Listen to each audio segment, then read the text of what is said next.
And more news from the UK. The Metropolitan Police are planning to use live facial recognition technology to scan the crowds watching the King's coronation. It will be the biggest operation of its kind in the country, with cameras observing hundreds of thousands of people on the streets of London. Police say it's to catch terror threats and wanted criminals, but campaign groups have criticized it as a violation of human rights. NTD's Malcolm Hudson has more. The streets here are expected to be packed with hundreds of thousands of people during the King's coronation, and they may all have their biometric data logged. London's Metropolitan Police say they intend to use facial recognition technology with the aim of catching criminals.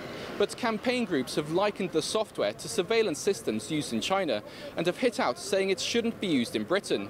Security engineering professor Ross Anderson said there are numerous reasons why this technology is problematic. It is rather problematic to use bulk facial recognition in crowds, and there's a number of reasons for this.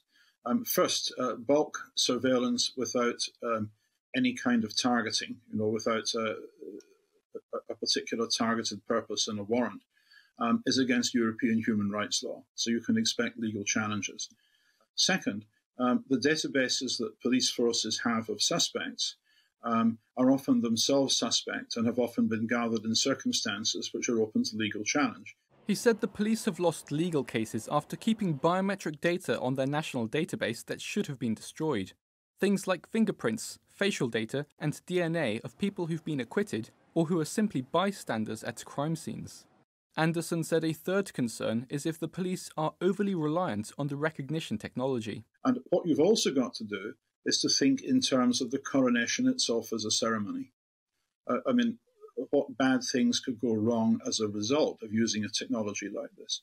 Well, facial recognition technologies do have a significant false alarm rate, and the false alarm rate is worse for people of colour because the databases or neural networks tend to have more white people than they have persons of colour. He added that many factors can affect the identification software.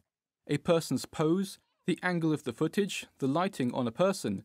If it's sunny, a person may have one side of their face bright and the other dark, which is very different to the standard prison mugshot they'd be comparing it to. These factors can increase the risk of false positive identification. Anderson said when you train deep neural networks like recognition software, you typically want masses of data.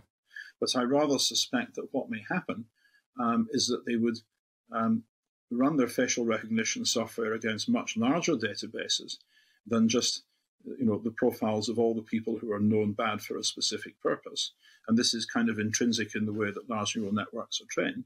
And then you end up having an output of the names and dates of birth and addresses and whatever of tens of thousands of people who just happened to attend the coronation. The Met Police said the watch list will be focused on those whose attendance on Coronation Day would raise public protection concern. They also said their tolerance for disruption during the coronation will be low, and they will deal robustly with anyone undermining the coronation. Malcolm Hudson, NTD News, London.